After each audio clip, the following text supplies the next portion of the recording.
How I learned to stop worrying and love the Mainnet.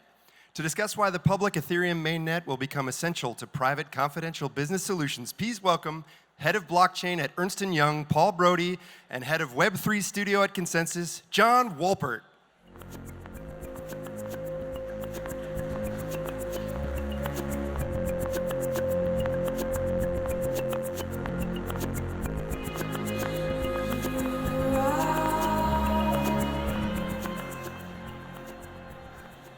Hello, John.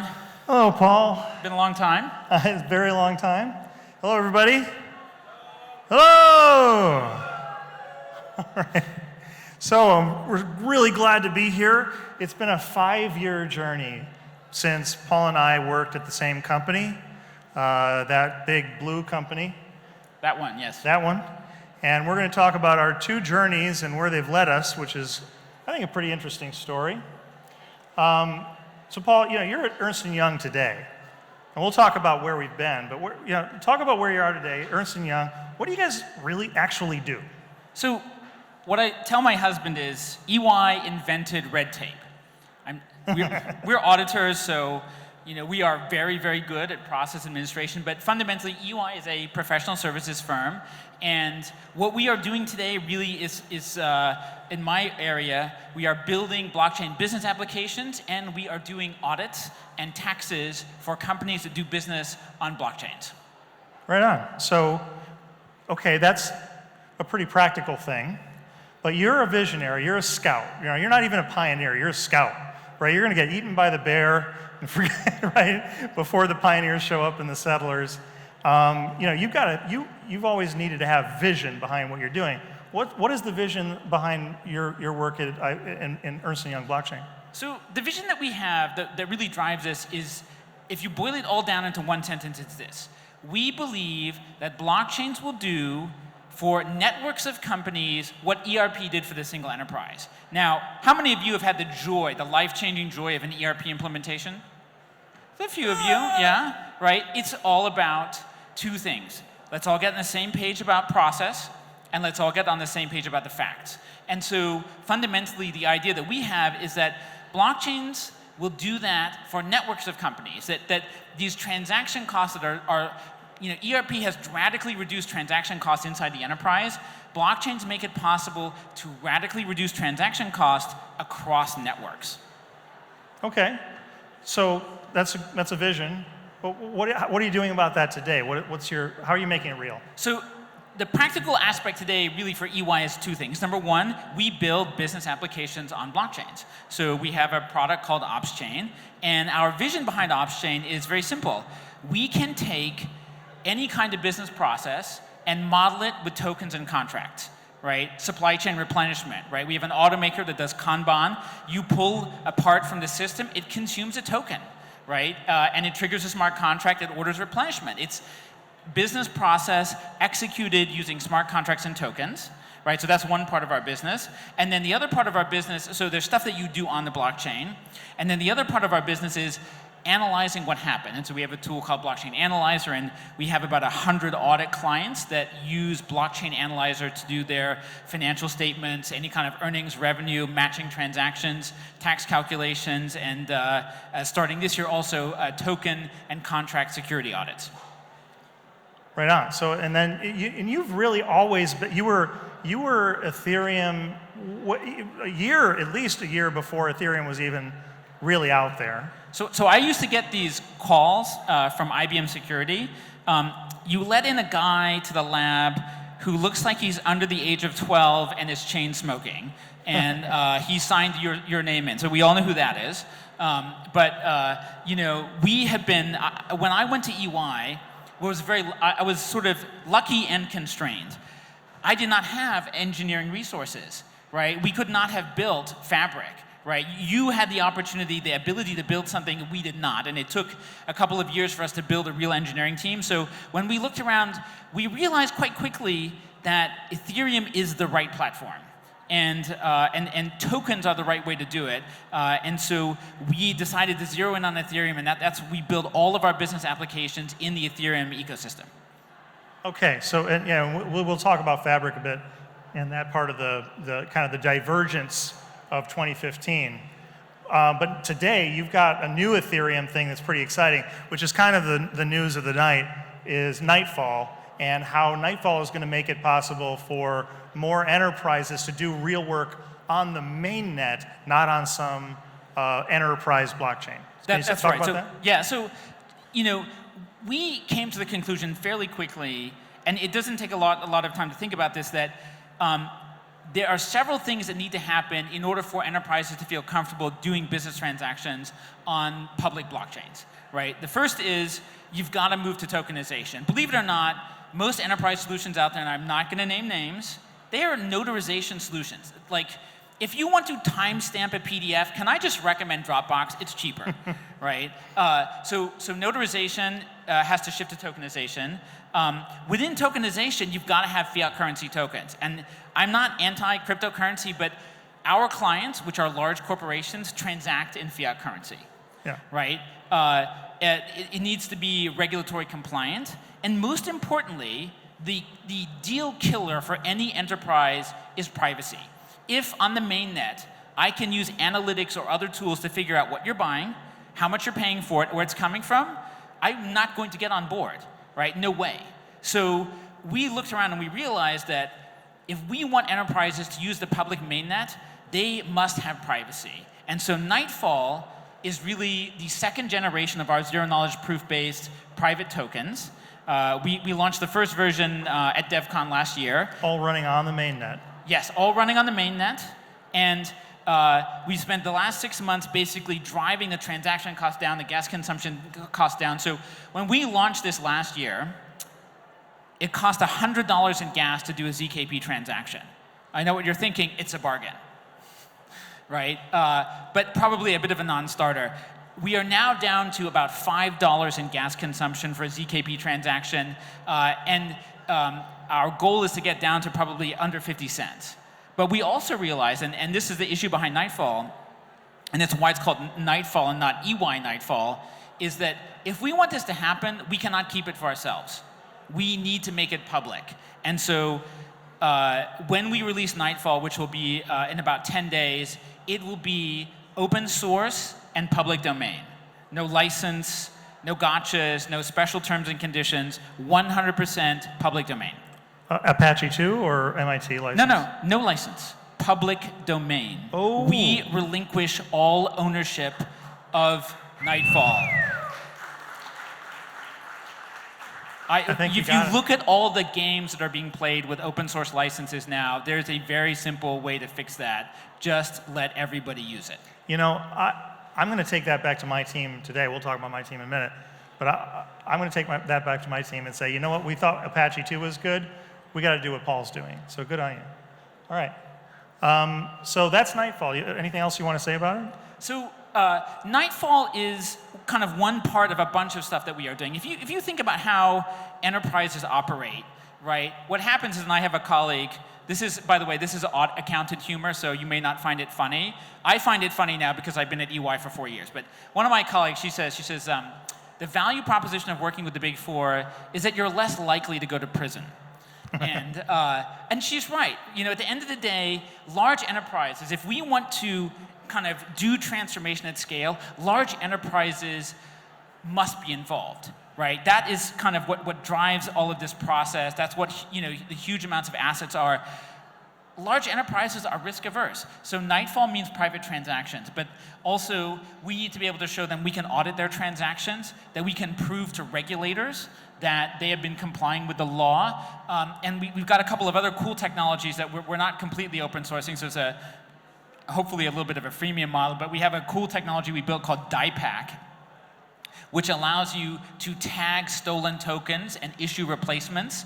Because I think, you know, enterprise CFOs, they are terrified of like wallet hacks and thefts. So we're trying piece by piece with business applications, audit tools, security systems to lay a foundation where CFOs and CEOs and general counsels of large, very conservative clients can say to each other, okay, we can do this on the mainnet, right? And we even published like a TCO calculator to show that at $5 a transaction, you need to do more than 50,000 transactions a year to be cost effective for a private blockchain. And our goal is to get down to 50 cents by the end of this year. And at that point, you need to do something in the range of 200,000 or 300,000 transactions, which means that for most companies, by the end of this year, doing business on a public blockchain will be cheaper than doing it on a private blockchain. That's fantastic.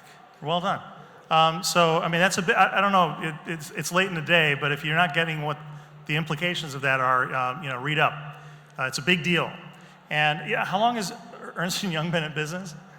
I mean, we've been around for about 250 years. Yeah, so not a fly-by-night company, would you say? Oh, no, definitely not. So if if the mainnet is good enough for Ernst & Young, maybe it's good enough for Caterpillar and that is my hope, right? So we have a couple of big strategic partners that we go to market with, right? Microsoft and SAP.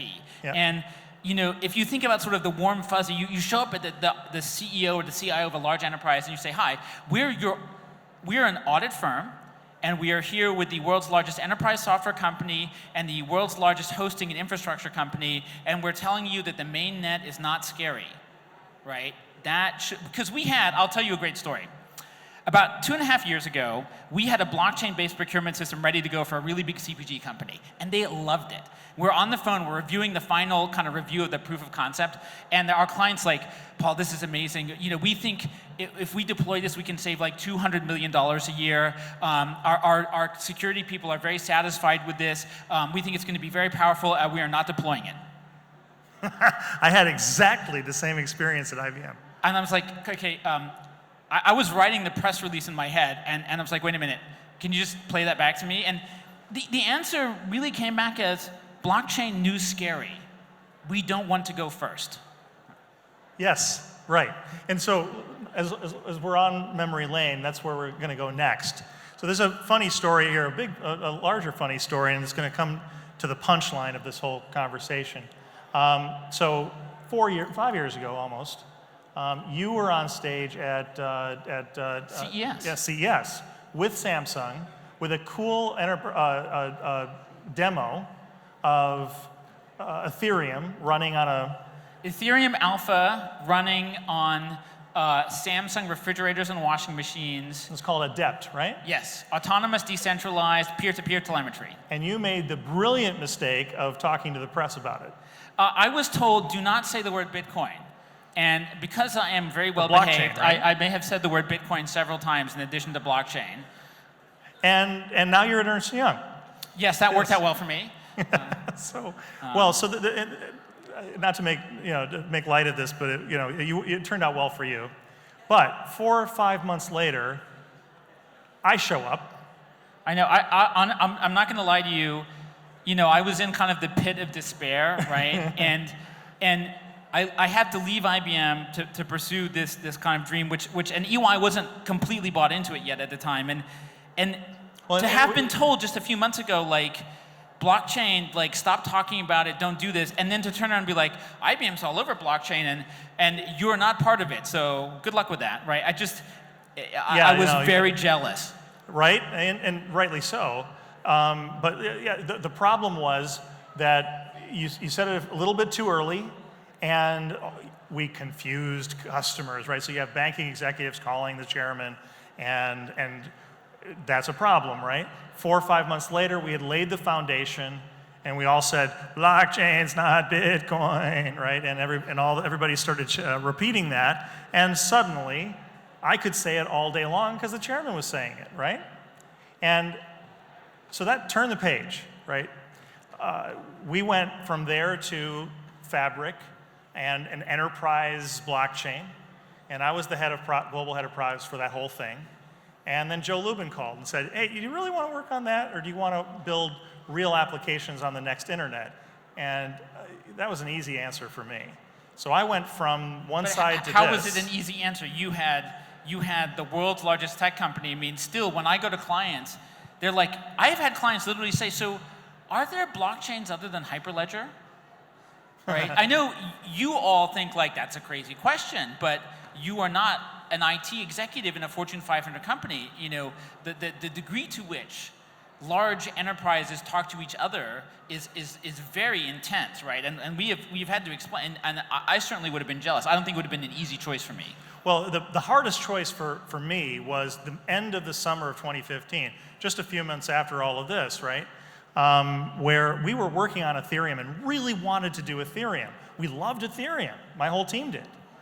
But we were very focused on confidentiality and privacy, which are two different things, right? Privacy is, to me, where whether or not you can see the transaction, right? Is it on your ledger? And confidentiality is whether or not you can decompile and interrogate the business logic of the smart contract. Those are two different problems. A lot of times they're confused. So these are the things that we were worried about, and to solve those problems that were equally as hard as scaling and the things that the team is working on, and we didn't want to distract. So we said, oh, let's build another thing and learn how to do the things that we care about, and then we'll merge it all back together. Unfortunately, people get excited about their own things, and now we have Fabric, right? But now, 2019, 4 years, almost 5 years later, and we're all back to the same, you and I are both back to the same answer, which is the real answer for the enterprise, ironically, is the mainnet.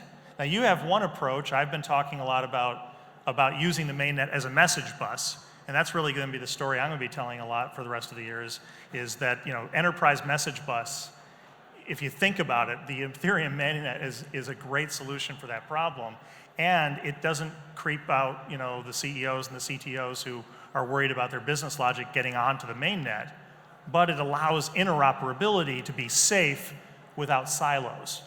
So we're both in the same, we've both come to the same conclusion, which is we went away from the mainnet, or we went into these enterprise things, and then we both came back to the mainnet. That's pretty interesting.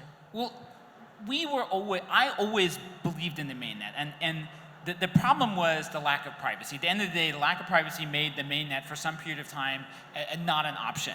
But you don't have to spend very long thinking about it to come to the conclusion that there is no alternative, right? And I like to tell the story. If you guys remember, there are companies that we had this wave of stories, which I think to some degree is still going on, about mangoes and food and pork on the blockchain, right? Now, think about the mango farmer, right? He gets a call from a very large supermarket chain, and they say, would you like to join my blockchain?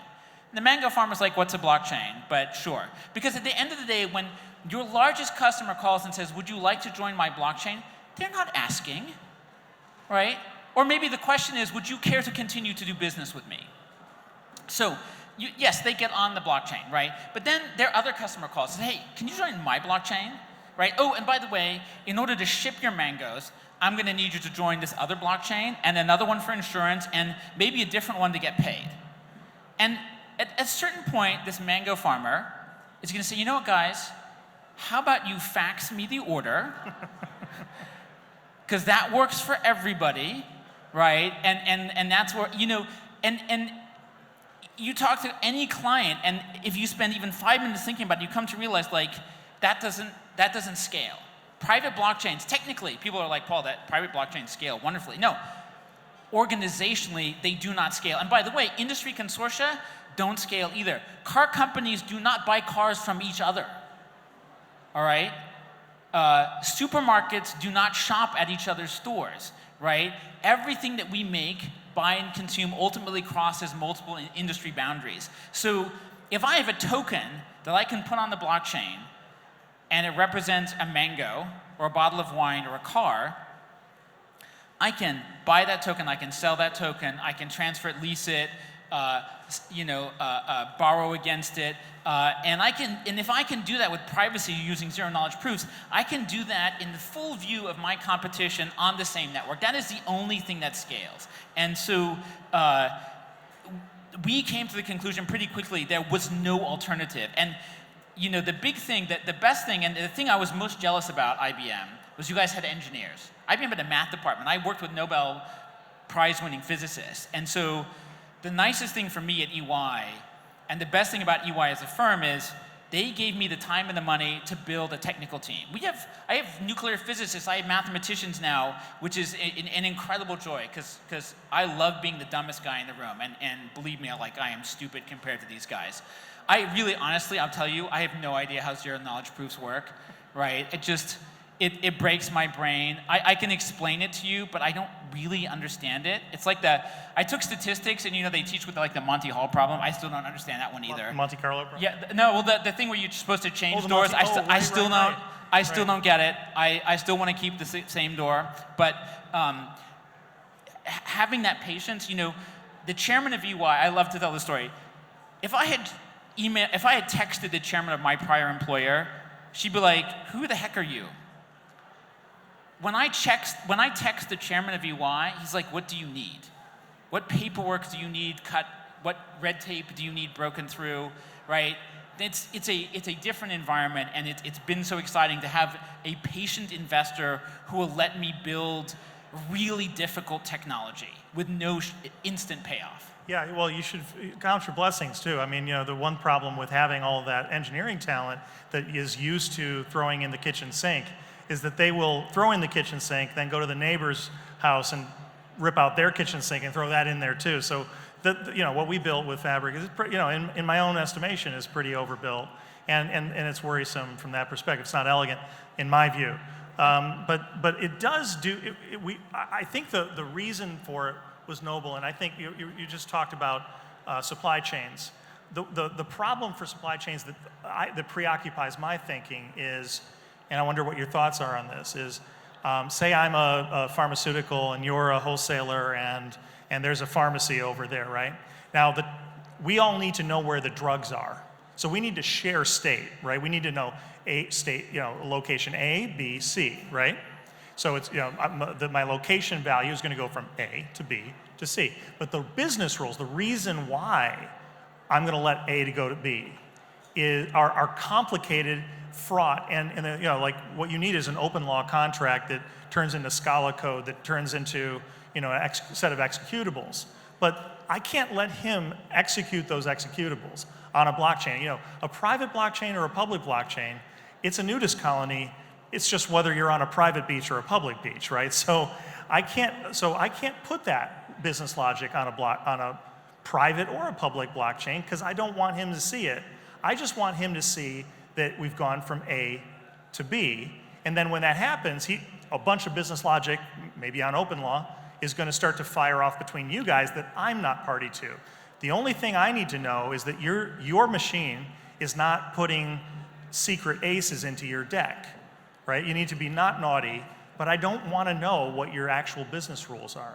So how are you addressing that sort of thing? So we are going to use zero-knowledge proofs for off-chain kind of contract execution, right, where the proof comes back on chain. And what we're going to do is you will publish in the clear the reference contract. So we won't say how much is being paid or what the thresholds are, the rebates or the rules, but we will be able to verify that the contract that we all published is the one that's being executed off-chain, and the proof will come back to us. So we have to have that private off-chain execution, because I didn't spend enough time at the gym to go to a nudist beach.